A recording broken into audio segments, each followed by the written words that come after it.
हमको एक इत्तला मिलती है, हमारे एसआई कौशिक हैं जो हमारे स्पेशल स्टाफ में one of the sub inspectors हैं, उनको इत्तला एक स्पेशल इन्फॉर्मेशन मिलती है कि अवैध सिगरेट के जो इनलीगल इंपोर्ट होते हैं, जिसके ऊपर जो मैंडेटरी स्टैट्यूटरी वार्निंग्स होती हैं, जो as per 7 and 20 COTPA act में जो मैंडेटरी हैं वो नहीं है, वैसे वाले जो इलीगल सिगरेट्स हैं वो हमारे यहाँ अवेलेबल हैं हमारे करावल नगर एरिया में।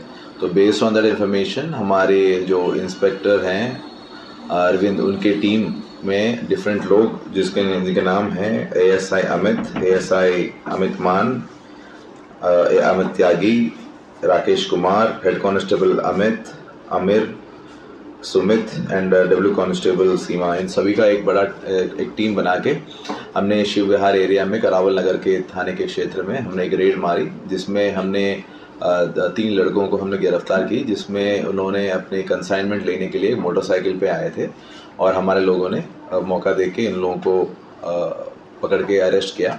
इनके नाम है अंकित 35 साल, विशाल 28 साल और राहुल 36 साल। तो इनमें से इनके पोजीशन से हमको 12,000 के लगभग हमने 12,600 इम्पोर्टेड सिगरेट्स हमने बरामद की, जो इन ब्लैक कंपनी के हैं, जो मेड इन इंडोनेशिया है।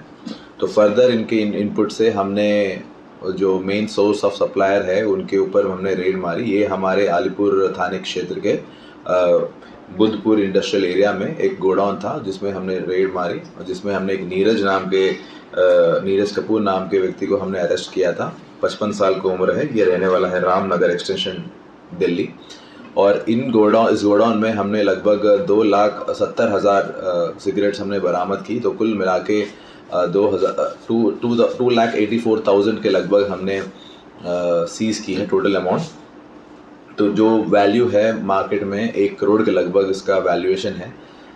सो इन लड़कों का अगर बैकग्राउंड देखें तो अंकित और विशाल ये दोनों भाई हैं और हमारे क्षेत्र खरावल नगर के रहने वाले हैं। वो पहले एक सप्लाई सिगरेट का भी एक कमीशन का काम करते थे और उसके पापा के एक स्टोर है उसमें भी काम करते थे। फिर बाद में इसके चाचा हैं राहुल, वो भी इसमें अरेस्ट हुए थे, जो भी इसी काम में कमीशन के काम में पहले से था।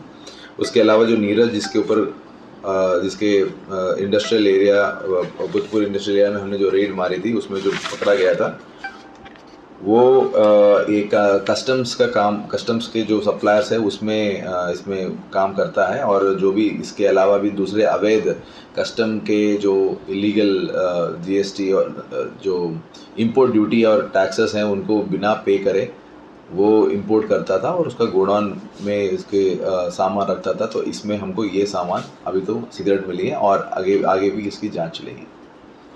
सर, ये जो सिगरेट आप बता रहे हैं ये ई सिगरेट है या नॉर्मल सिगरेट? ये नॉर्मल सिगरेट है। ये विदाउट ये जो पतली वाली होती हैं और without any statutory warning science होती हैं, जो हमारे कोटपा एक्ट में मैंडेटरी है, वो बिना उसके हैं, इसलिए इलीगल है। तो उसका हम बरामद करके इसका सेक्शन 7 और 20 ऑफ कोटपा एक्ट में हमने मुकदमा दर्ज किया करावल नगर थाने में। इस मुकदमे को क्या बोलते हैं बीएनएस के अंदर जो आपने दर्ज किया है? बीएनएस में नहीं, कोटपा एक्ट में किया है। हाँ, कोटपा एक्ट बोलते हैं। और दूसरी बात ये है कि कोटपा एक्ट का फुल फॉर्म बता देता हूँ।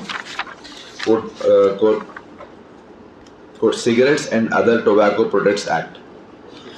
और जो इंटरनेशनल की जो मार्केट वैल्यू है, क्योंकि ये सुनने में आया कि क्लब के अंदर ये सिगरेट जो है 10 गुना दामों में बिकती थी, तो नेशनल मार्केट में और इंटरनेशनल मार्केट में इसकी क्या वैल्यू है? ये 1 करोड़ का इंटरनेशनल मार्केट का रेट है और ये हमारे एरिया में बहुत ही प्रोमिनेंट है, बिकॉज इनका डिफरेंट फ्लेवर्स भी होते हैं और डिफरेंट इनका लोगों का डिफरेंट डिमांड भी ठीक ठाक है यहाँ पे। टोटल कितने आरोपी गिरफ्तार हुए हैं और इनका बैकग्राउंड क्या है? पुराना भी टोटल 4 लोग अरेस्ट हुए हैं। जो फर्स्ट में मौके पे 3 लोग अरेस्ट हुए थे, आपको बता भी था, अंकित, विशाल और राहुल। अंकित और विशाल भाई हैं, वो करावल नगर क्षेत्र के रहने वाले हैं। उनके चाचा हैं राहुल और इन तीनों के ऊपर तो अंकित और विशाल के ऊपर कोई प्रीवियस मुकदमा नहीं है, लेकिन राहुल के ऊपर एक स्नैचिंग का मुकदमा है 2013 का करावल नगर थाने का ही। और जो नीरज जो पकड़ा गया है गोडाउन में, वो उसके ऊपर अभी तक तो कोई प्रीवियस इन्वॉल्वमेंट नहीं है, 55 साल का। सर, जैसा कि अभी आपने बताया है कि विदेशी सिगरेट है, ये बाय एयर इंडिया आ रही थी या जापानी के जहाज से दिल्ली आ रही थी, किस तरह से ये पहुंची? ये कस्टम जो अधिकारी हैं उनकी आंख में किस तरह से धूल झोंक रहे थे, चूंकि ये दिल्ली तक पहुंचाने में कामयाब हो रहे थे? ये बड़ा कंसाइनमेंट है, ऐसे आसानी से तो आया नहीं होगा। इसके लिए फर्दर अभी इन्वेस्टिगेशन जारी है और नीरज को अगर कस्टोडियल इंट्रोगेशन करेंगे तो और आगे चीज़ें पता चलेंगी। तो माना जा सकता है कि जो ये नेटवर्क है ये अभी और विस्तार रूप से यस अभी और जांच किस तरीके की कार्रवाई चली सर? मेनली इसका और फर्दर सोर्स क्या है, इंटरनेशनल सोर्स सप्लाई में हमारे यहाँ पे हैंडलर कोई ना कोई होगा इंडिया तरफ से जो इंपोर्ट कर रहा होगा। There can be a good chance that कि जो कस्टम्स ऑफिशियल्स हैं और इवन जो जहाँ पे अगर पोर्ट है तो पोर्ट ऑफिशियल्स जो भी होंगे, कंसर्न लोग का मिली भगत होनी चाहिए अगर है तो। अगर जिसके ऊपर जैसे इन्वेस्टिगेशन में जैसे भी हमको एविडेंस आती है उसके तौर पे हम काम करेंगे और फर्दर उसको अरेस्ट भी करेंगे। कोई इसमें इंजर्ड भी हुआ कैसे पहुंचा? कोई पुलिस वाला इंजर्ड हाँ सर, वो डब्बे निकालते टाइम तो हाँ कौशिक के ऊपर एग्जैक्ट हाँ, तो एक्चुअली बहुत बड़ी कंसाइनमेंट थी, तो जब हम इसका सर्च कर रहे थे और उसको हम वेरीफाई कर रहे थे तो उसमें हमारे लड़कों को थोड़ी चोट भी आई है। सर, ये कंसाइनमेंट जो दिल्ली पहुंचा है तो दिल्ली किस रूप से पहुंचा, कैसे पहुंचा? ये अभी मात्र तफ्तीश की बात है। अभी आपको पता भी था इसका प्रेस रिलीज कल होने वाला था, तो फर्दर हमने रेड की तो हमने इसमें बड़ा हाथ हमने पकड़ा और हमने बड़ी सीज भी किया है। हमारी इंस्पेक्टर के नेतृत्व में बहुत अच्छी पकड़ है और हमारे एसीपी ऑप्स भी हैं सत्येंद्र जी, उनके नेतृत्व में एक अच्छी पकड़ है। तो आगे और भी करेंगे, अभी तो 4 तारीख को ही मुकदमा हुआ है, तो और आगे भी हम इसके ऊपर पूरी तफ्तीश करेंगे और फर्दर इन्वेस्टिगेशन करेंगे। तो जैसा कि आपने बताया कि ये इनका क्या फैमिली बिजनेस था ये पूरा?